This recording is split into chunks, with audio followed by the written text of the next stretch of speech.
Pasadena, July the 17th, 1994. 110,000 people, 90 plus degrees of California heat, and a game of chess that neither king could checkmate. Brazil and Italy had played each other to a standstill, a goalless final, the first in World Cup history to be settled from 12 yards. And then Roberto Baggio, Il Divine Codino, the man who had carried Italy on his back for a month, stepped up and ballooned it over the bar. Brazil were champions, and the stage went dark. 32 years later, the World Cup has come home to America again.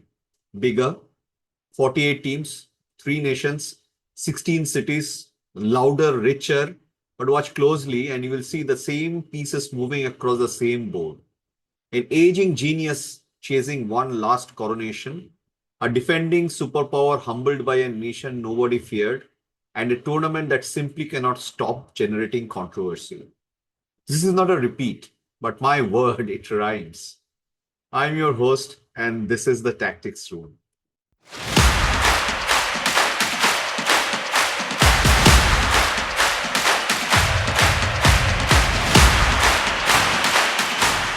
Every American World Cup, it seems, needs its giant killer.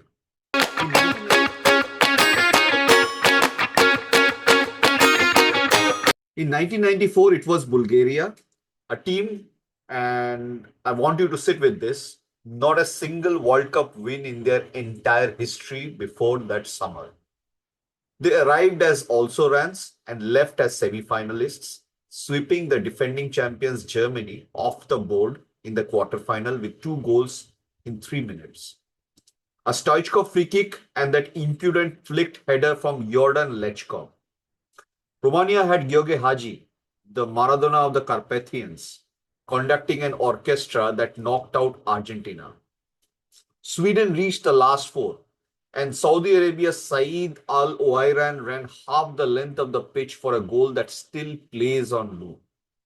And don't forget the 5 goals of Oleg Salenko, or that maniac scream that Rachidi Yekini let loose to the brilliant Nigerians' journey into the next round.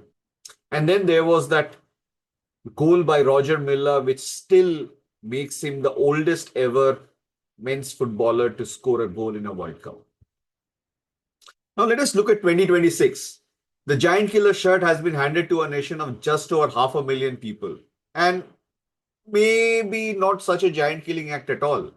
I mean, Cape Verde was the story of this World Cup, the smallest country ever to reach a World Cup knockout round, held the European champion Spain to a goalless draw with 40-year-old goalkeeper Vozinha turning away 27 shots as though swatting flies.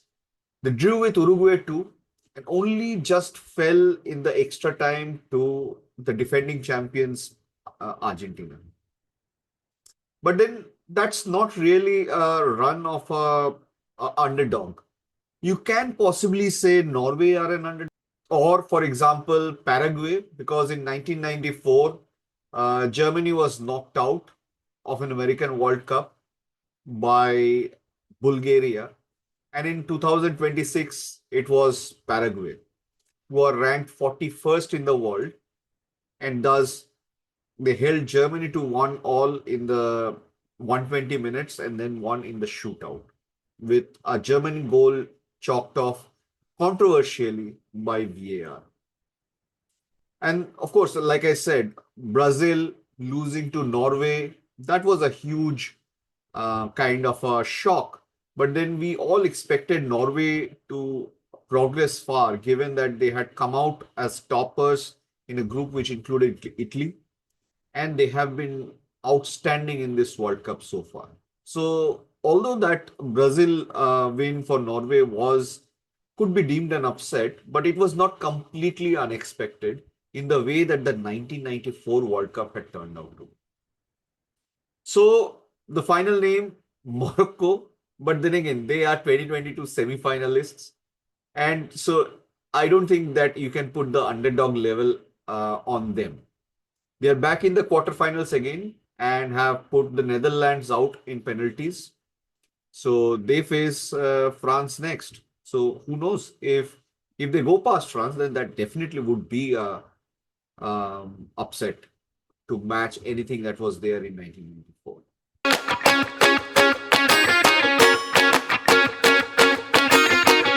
1994 was also a tournament of individuals who bent matches to their will. Romario, small, cold-blooded, the Golden Ball winner, was Brazil's scalpel. Risto Stoichkov shared the Golden Boot and a permanent scowl. And Russia's Oleg Salenko did something no one has done before or since. 5 goals in a single World Cup match against Cameroon. 5. His country still went home in the group stage, the Golden Boot handed to him like a consolation prize of a sinking ship. But the individual performance of 1994 was a study in solitary genius. Roberto Baggio. He dragged his Italy team single-handedly that had no business reaching the finals, scoring winner after winner in the round of 16, the winner in the quarterfinal, and both the goals in the semifinals. One man hauling 10 others to the summit. Before that penalty broke his heart in the final leg. In 2026, we are watching almost similar things happen again, but not exactly similarly. With Lionel Messi, 39 years old, we all presume this will be his last dance. He has already become the all-time leading goal scorer, though Mbappe is close on his heels. And he leads the current Golden Boot race. But it's the how that echoes Baggio. Against Egypt in the round of 16, Argentina were 2-0 down with 11 minutes left. And in a cruel twist, Messi had already missed a penalty, becoming the first player ever to miss 2 penalties in a single World Cup. Baggio's ghost must have shivered. And then the assist, the equalizer, and the comeback. 3 goals in the final 13 minutes, and Argentina just about survived. Around him, the new generation blazes. Erling Haaland, Norway's answer to a prayer 28 years in the making, arrived with a goal in 14 consecutive internationals and struck both goals to eliminate Brazil. Kylian Mbappe, the defending Golden Boot winner, sits a single stride behind Messi. And don't forget England's captain Harry Kane, who is close on their heels and also has got the World Cup scoring record into double figures. He is basically the highest scoring Englishman, having overtaken Gary Lineker in this World Cup. This is a scorer's festival, where 1994 was a cagey war of attrition. And that difference, as you will see in a moment, is written into the very score lines.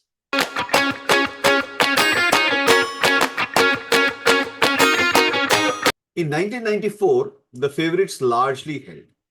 Brazil were expected to win, and they won. Italy underperformed, but rode Baggio to the final. The casualties were to Germany, the holders, but even then they reached the quarterfinals. Argentina imploded when Diego Maradona was expelled from the tournament after failing a drug test. But they too went out in the round of 16. 2026 has been an altogether bloodier affair for the aristocracy. Brazil, the 5-time champions, and Netherlands both went out in the round of 16. Germany went to Paraguay, lost to Paraguay, and before even the last 16 even began. And all 3 host nations, the United States, Mexico, and Canada, were swept out of their own party. And there is the Maradona echo once more. In 1994, we said goodbye to Diego. In 2026, we said goodbye to Cristiano Ronaldo. As Portugal were eliminated by Spain, his World Cup era ending not in scandal, but in the quiet arithmetic of time. A 91st minute winner or a loss from Spain. 2 supreme icons, 2 American World Cups, and both bowing out. Only the manner differs. So who's left standing among the pre-tournament favorites? France, who inherited the favorites tag when Spain basically stumbled to the draw with Cape Verde. Spain themselves are there, grudgingly though, and grinding through because they haven't conceded a goal yet. Argentina, the holders, are scraping through, but it's like, they're going through with the luck of the devil. So every time there is some calamity, someone somewhere pulls out a hand and pulls Argentina through to the next round. The 2026 board is littered with toppled kings. In 1994, only two fell this early. That is the single biggest difference between these two tournaments. The sheer carnage among the elite.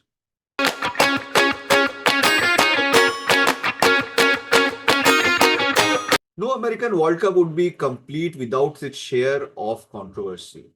And here both tournaments deliver in full. 1994 had three. The Maradona expulsion we have covered, the drug test that ended a legend, and then there was Mauro Tassotti, the Italian defender who threw an elbow into the face of Spain's Luis Enrique in the quarterfinal, breaking his nose inside the penalty area. No foul was given, no penalty was given. Spain went out, but Tassotti was banned for 8 games after the foul, after the fact, far too late. And beneath all of it, the darkest chapter in the World Cup history, Colombia's Andres Escobar, who scored an own goal against the United States, returned home and was murdered 10 days later. A reminder that this game, for all its beauty, has never been only a game. 2026 controversies live fittingly on a screen. VAR has been the recurring villain. Germany's exit to Paraguay came after Jonathan Tah's extra time header was ruled out for the softest of fouls on the goalkeeper. A call even neutral observers judged wrongly. England's win over Mexico turned on a contested hurricane penalty that had the pundits at war. The controversial Croatia equalizer, which was negated versus Portugal because of a sneako check hairbrush, apparently, by one of the Croatian players, which left people stunned by how severe the refereeing from VAR could be. They were stunned on the opposite end, though, by the Egypt-Argentina match, where one Egypt goal was cancelled and a third Argentine goal was allowed to stand for similar fouls in the build-up. But VAR ruled on both times appropriately that benefited Argentina. FIFA has reportedly opened a formal review as we speak into this refereeing performance of the French official Francois Letessier during the controversial round of 16 match between Argentina and Egypt. And according to a report by the French newspaper L'Equipe, football's global governing body will examine Letessier's match decisions to decide whether to ban him from the officiating any remaining games at the 2026 FIFA World Cup. The review comes less than 24 hours after the Egyptian Football Federation filed an emergency complaint demanding the immediate removal of the French refereeing team. There was an ugly moment off the pitch too. FIFA forced to publicly condemn racist abuse aimed at a streamer during the Argentina-Cape Verde match. A disciplinary flashpoint around the United States Florin Balogun, which FIFA declined to punish and drew its own criticism. And hovering over everything, the same complaint fans voiced in 1994. The heat, the sprawling 48-team format, and the sense that the spectacle is being engineered as much for the broadcast as for the ball. Same country, same heat, same arguments. 32 years apart.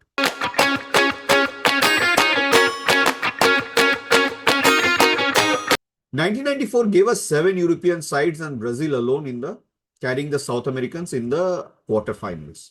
In 2026, it is 6 European sides, and this time 2 outsiders break the mold. Argentina carrying South America alone, exactly as Brazil once did, and Morocco, the first African side to reach this stage in either American summer. Which brings us to the next question. Can 1994 tell us how 2026 will end?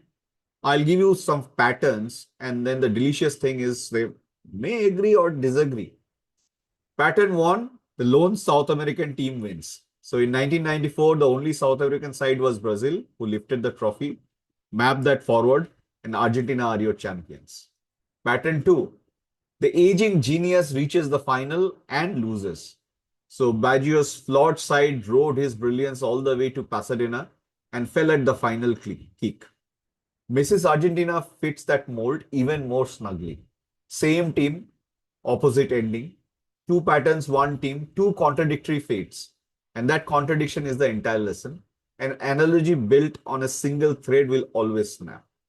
But pattern 3 travels best of all. The surprise package fells the top European power, reaches the semis, and then runs out of road.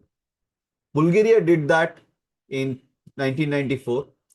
Hammered was 4-0 in the third place game once the tank ran dry. In 2026, Morocco that faces France, the tournament's benchmark Europeans, and with a semi-final run already in their legs from 2022. If any single threat from 1994 is worth betting on, this could be one. But then what about Norway? Emulating fellow Scandinavian Sweden into the semis. Or, for example, Spain, who lost to Belgium, or rather Spain losing to Belgium, with the aging De Bruyne or Lukaku pulling Belgium like Baggio pulled 94's Italy or Spain versus Spain. And we have been equating the Messi figure to the Baggio figure. Who says that that figure could be somebody from the Belgium side? Because they do have Kevin De Bruyne. He could be one of those members who could drag a faltering Belgium, and nobody expects this Belgium to reach the finals, but De Bruyne could pull them through like Baggio did famously in 1994. And where does that leave the English, who have had a fabulous time on the ground since the 2018 World Cup? Twice beaten Euro finalists, a semi-final and a quarter-final in World Cups. So there are myriad strands that one can leap onto. So I would say that distrust the idea of a great veteran side simply strolling to the glory. Expect one outsider to rewrite the script. My gut feeling says that it could be all European final with Haaland versus Mbappe pulling through into the nights, and we can have finally American World Cup with final having some goals. And if those two are there in the finals, then definitely there will be a lot of goals. Two World Cups, one country, well, three this time. The same heat, the same giant killers, the same aging maestro or maestros chasing impossible ending. History doesn't repeat, but on this evidence, maybe it rhymes. Next up in the quarters is France versus Morocco, and Bulgaria's host is watching. If you enjoyed this, you know exactly what to do. Just like this video, subscribe to the channel, and wait for our next Tactics Room update coming after the France versus Morocco match. I'll see you back there.